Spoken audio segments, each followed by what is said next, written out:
Good morning, everybody. Welcome to the Flow Show. Good to see you all here this morning. Morning, Kay. How you doing, mate? Good morning, Ryan. Good morning, everybody. Yeah, I'm doing fine, Getting ready. Good. Yeah, all getting ready. Got another busy day today. Lots of stuff happening in Japan. Just a quick heads up. We might be a bit of a quicker Flow Show this morning. Unfortunately, Dale's off, so he won't be on face. So don't want to be doing a load of analysis on this show, then have to repeat it all 30 minutes later, 40 minutes later. So we're going to do a little bit less on the show, and you can come and join us on face and get the super nuts of everything and what's happening with the CPI and everything on today. Anyway, let's crack on, shall we? Lots more news coming out of Japan. This is going to be it for the foreseeable future. Lots of sources, headlines, bank speak, and all the lights coming out. So let's start with a bit of data, though. PPI data coming in a little hotter on the month, but as expected on the year-on-year number there, 0.2 on the month, 0.6 on the year. That is higher both than last month.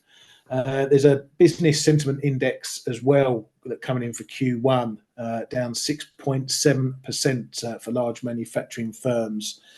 So not too good a number to start the first quarter, just the data so far. But we know manufacturing hasn't been in the best of moods there and elsewhere. We had the Finance Minister Suzuki coming out saying he sees positive moves in the economy. Says he can't say deflation has completely ended. That's a scenario that has been running alongside what's going on with the Bank of Japan, whether the government officially calls the end of the deflation period, which is a pretty big move for Japan. Ueda was in Parliament answering questions, and I wouldn't say he's completely poured cold water or anything. He's kept people's feet on the ground. He's put a bit of a dose of reality, perhaps, into expectations for the Bank of Japan. He started off pretty much repeating what we've heard from their prior reports, saying Japan's economy is recovering moderately, although some weak data has been seen. Consumption is improving moderately on easing cost push pressures, and he hopes for higher wages. He says some firms appear to be delaying investment through capital expenditure plans, though they remain firm. He says more data will come out this week, so we'll look at those comprehensively in reaching an appropriate monetary policy decision. He says he's focusing on whether positive wage inflation cycle is kicking off in judging whether sustained, stable achievement of our price target is coming into sight. Says he will think about policy changes if the inflation goal is in sight. So, little less hawkish than some of the others in saying that it's going to be a close run thing. He's keeping his options open and just keeping, as I say, the market's feet on the ground a bit by saying that they still yet to decide whether everything is in sight, as they say. He then said that actual steps and content of adjustment will depend on the situation. And that if inflation accelerates and warrants monetary tightening, it's possible to do so by raising rates without scaling back the BOJ's bond holdings. Says there's also various ways to push short-term rates into positive territory. Now, I think Gigi is our airdrop press source of late, because they keep coming out with story after story after story. They've said that many Japanese firms are offering big pay hikes in the Shunto talks, and says these companies not only include automakers but other manufacturers, but also restaurants and other service operators and retailers. So suggesting that the price hikes are widespread. They then sort of repeated one of their own headlines that they've already dropped previously, saying that the BOJ are seen ending negative rates if the wage data is strong. Then there was other sources coming out, which it's from Bloomberg, but it looks a lot of a rehash of what we've got from Gigi. They said that the Bank of Japan is thinking about a March hike, but the outcome is too close to call. Officials are said to be currently split on March or April. We knew that already from the last couple of speakers we heard. We'll judge if pay figures are enough for a March move. We knew all that. And may send a hike signal if they hold rates in March, which is what we've been telling you as well. So nothing really new from that. But it's floodgates at the moment. Ueda, Yeah. not dashing hopes, but No. a little bit of reality, perhaps. Exactly. Keeping people's feet on the ground and not going to rush into anything conclusive before they take the decision. He's been holding his line, right? There's a lot of other stuff, a lot of other rumors, people in the know, people familiar with. There's only been really one actual BOJ member who said that he was thinking about March or April. All the others, they are still along Ueda's line somewhere.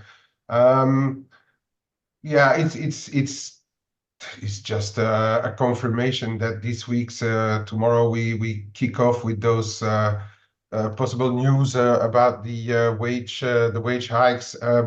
Gigi starts to feel to me like being a bit of a speaker box for whether it be Kishida or some people on the edges of the whole program, if you want. Sending out a lot of things. Yeah, I mean, maybe they know. It is a good newspaper over there, of course, but it's only maybe they know, you know. It's still to be seen. What that tells me personally for the for the upcoming Bank of Japan is that we possibly will have indeed, as we've been saying, the preparation of. To me, at least April is a done thing, if not March, right? But also, I think what Ueda is telling us through the lines probably is that they are going to abandon YCC, come up with that new JGB buying program.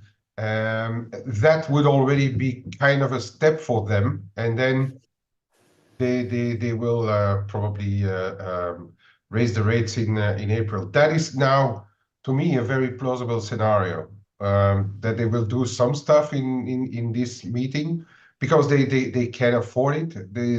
There's no need to keep the YCC officially somewhere there, even if it's just a guide now. It's not even a fixed program anymore. They could also screw back on ETF buying officially, but they haven't bought any over the past year and a half. So they could take those little bit of steps. The market may find it positive for the yen then, but we will see first those wage negotiations, right? Do you think they'll keep the YCC perhaps just initially after they hike, just so they've got that safety net in case things get a bit too volatile, or will they naturally do that anyway? Oh, definitely. I think they'll keep it in the toolbox. They will keep it in their toolbox and take it out whenever needed. But if they raise, I mean, we're front running the events, right? I think if they raise the rates this month, March, that means that they are very confident. But the way that just told us, and then Suzuki on the side, I think Suzuki was a little bit of a playing, trying to do a bit of mind games and telling the Bank of Japan not to raise rates too early by not calling the end of deflation officially, because that would give them more food to raise rates, right? And since we know that they are still in close cooperation, the one is pushing the other one and pushing and pulling a little bit. So yeah, I think if they would raise rates this month, it would be quite a hawkish signal, and that's where I diverge a little bit with your opinion that it doesn't matter whether they hike in March or April. I think it would matter a lot if they hike this month. So after hearing Ueda talking, I still think that they are just going to prepare us. And they may do the other stuff, you know, putting YCC officially back into the toolbox and doing some stuff on the JGBs and on the ETFs. Yeah, yeah. Thanks, mate. Right, let's crack on then. Over to the UK, we had jobs data out, which was a little bit on the, I wouldn't say softish side, but it's going the way that you would expect, or that the Bank of England wanted to go anyway, with wages coming down, still running very hot. Wages, including bonuses, came in at 5.6, down 2 pips, was expected only for 1 pip. Ex bonuses came down at 1 pip only, was expected to stay unchanged. So going the right way, but it's sticky, you know, the same old sticky lines that we're using. The claimant count in Feb, just under 17,000, so just a less than expected 20,000. The 3-month rolling employment change was a little bit softer, down 21k. Again, it's January, so there may be a bit of washout going on, seasonal washout from holiday hiring over the Christmas period and whatnot. The unemployment rate did tick up to 3.9%, but a bit like over in the US, that's still a good number. Unemployment of 3.9% still a very good number. So overall, similar to the US jobs market in reaction, particularly in the pound. Pound a little bit softer this morning. You know, it's not gangbusters jobs report, but it's not a bad jobs report either. It could be a lot worse, and often has been as well. After that, the traders again went pretty much the same way as they have for the Fed. They now see more BOE cuts, or larger BOE cuts this year coming in. They see now 75 basis points of cuts by year end. We had a few banks also putting out their forecasts as well. UBS, they've gone the other way. They've changed their forecast for the first rate cut from the BOE from May, pushed it out to August. Morgan Stanley have been in the May camp for quite some time. They're pushing that case and saying that a May cut is seriously underpriced. So in effect, as Mark and others in our chat room noted, they are saying that the BOE is going to cut before the Fed and the ECB, which I think is completely bonkers, as to many in our room. There's no evidence to suggest at the moment that the Bank of England will cut before those guys. It's probably a long shot that they actually cut in June. I don't think it will happen unless we really see inflation and the rest of the data cratering. And I don't expect that to really happen. You never say never, but I think the BOE may be one of the last to get on their cut bike, as opposed to the others. Kay, what are your thoughts on that data from the UK this morning? Yeah. I think the market may be a bit long sterling, a bit of managing the books. But if you see those wages above 6%, or thereabout on the average ex bonus, there's nothing there to signal that the Bank of England should be starting to cut, right? Yeah, the prior report has been also revised slightly, and you've got that unemployment rate tick up. But as you say, it's the same as what happened in the US. I understand the people screwing back on perhaps a few positions. Also with the upcoming data, we have another slew of data in the UK tomorrow, right? We do have the industrial production, and then January GDP and things. So perhaps the market a bit cautious and ahead of that US CPI as well. But I don't think it materially changes much for the sterling right now. No, exactly that. Probably just a little bit of wandering, giving traders probably finding something to trade rather than actually really needing to trade it. But that's life in this game. It's pretty much been a day yesterday of polls expectations for central banks. A Fed poll by Reuters sees 72 out of 108 economists backing a Fed cut in June. So the market, as we've been noting the last couple of weeks, coming more in line with what the Fed have been telling us, but they see June as the first cut period.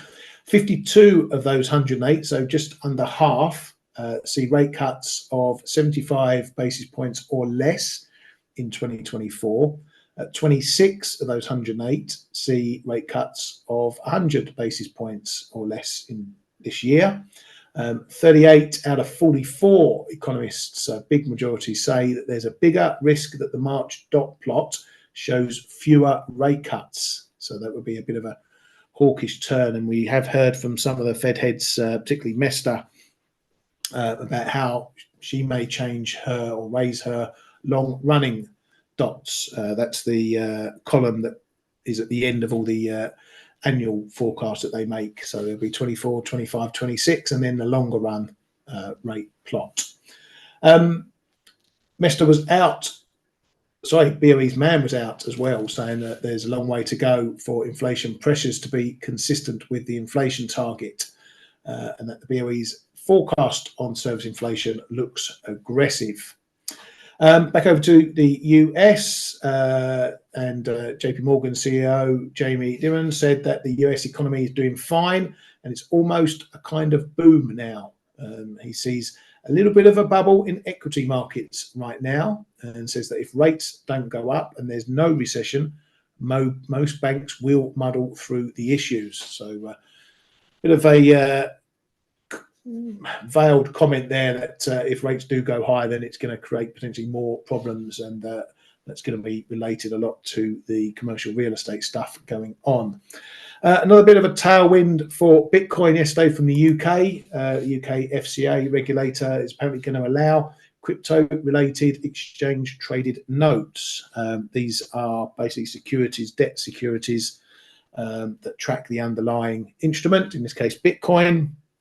And the reason they'll take that route rather than a sort of ETF route, more so, is that notes are already, they have to be run through either exchanges or depositories where these trades all get registered. So that gets the regulatory oversight, if you like. But yeah, another little, as I say, tailwind for Bitcoin there. Okay, got any other items? I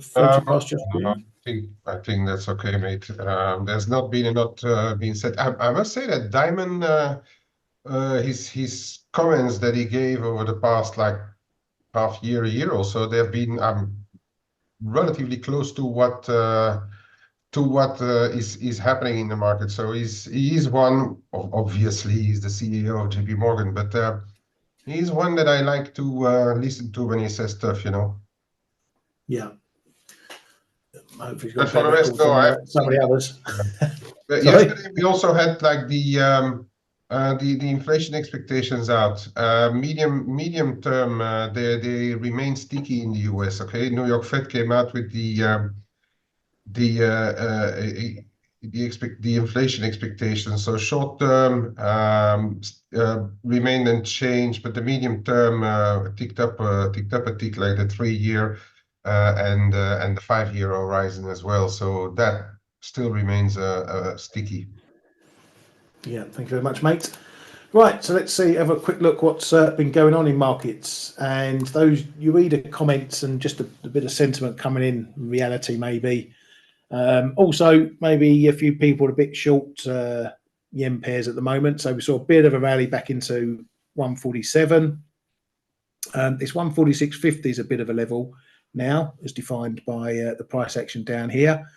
Got a bit of resistance, this sort of area that we got up to, 55, 60s, 70s, call it, which is a former support point where we broke under. So that's where we're running into trouble on the top side.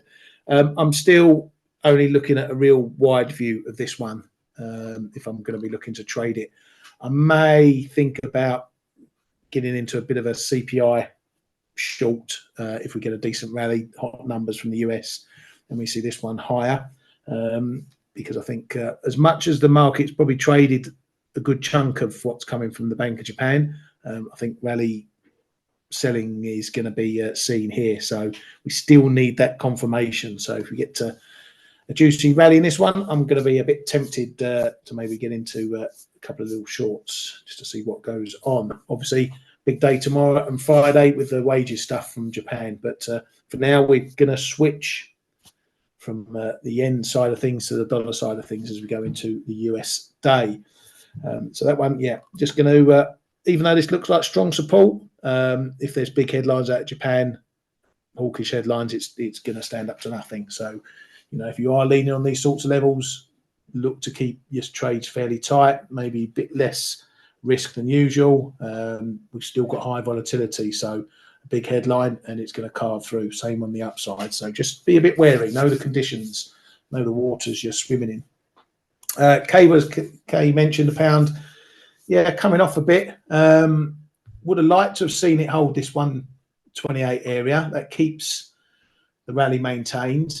When you start breaking down through the levels, that's never a good sign. 128, not a massive level on its own. We had these prior highs, which are probably more important, 75.80s, and that's where we are holding up for now.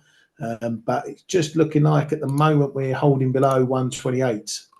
So as you can see there, we've broken back down, and now we're just maybe going to start holding below it. So this is your first indication of whether we may be done with the top side. But again, US data later, we could be back up and testing 129 just as much as we could be testing 127.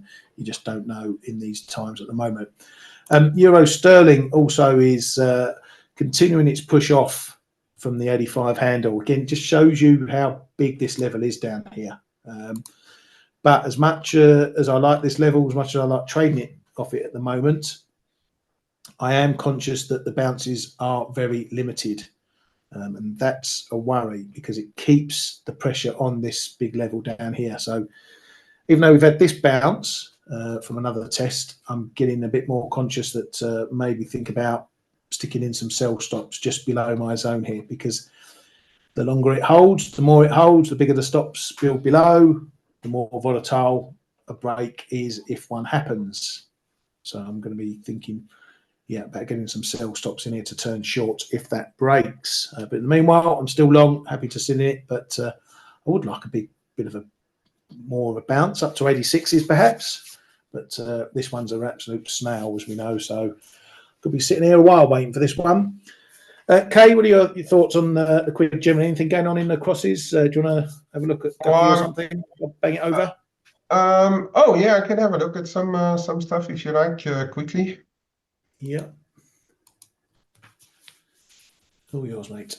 Yeah, there's one that I'm going to keep a particular eye on. Well, actually, those two antipodians, they have come back to their support levels. They trade not too far from their support levels. The Kiwi around this 61.45, 65 zone. We are on it. That could be an interesting one for this afternoon. This zone here. If we get a weaker CPI, we could start to move up again. But we are really data dependent. And then have a look at what's happening on this Aussie. We are trading that 66. The figure I think is going to determining for the afternoon on those US data, and it's going to be, in my opinion, relatively simple whether we are below or above. Below, we are likely that there's a bit of more here, but we are likely going to see a retest of the support zone here if the numbers are sticky or even higher. If January was a bit of a seasonal exception, it could be that we are trading the afternoon back around those highs here, where the top of the daily cloud lies. I'm not going to say that I think CPI should come in weaker or will be weaker, but this is one that I would rather catch a knife in than start to counter trade rallies. That I'm more inclined to perhaps be a bit long of it in some way. I may actually buy a little here now and then just have a contained risk just below there, just to see what happens over the data. For the rest, this euro dollar is also relatively simple for the closest. It's 109.15.17, that prior level, and the 50% there of the the year. Get down below. I think there's a chance we revisit 65.75 on 108. Get a week of data, we probably push back into that high here around 109.75. If it's really low, then probably we move into the 110s. Yeah, and that's about it. Cable small engaged, but my big zone is really I know people say 127.60, and that is possible. You know, if it goes back below 127.60, we could see a retest here of that 127 figure 20, but that's going to be my magic zone. And if we get back above 128, 128 and a quarter, then I think we push through. And with that, Ryan, back over to you. We're going to talk a lot more about all of this on the face show, as you said.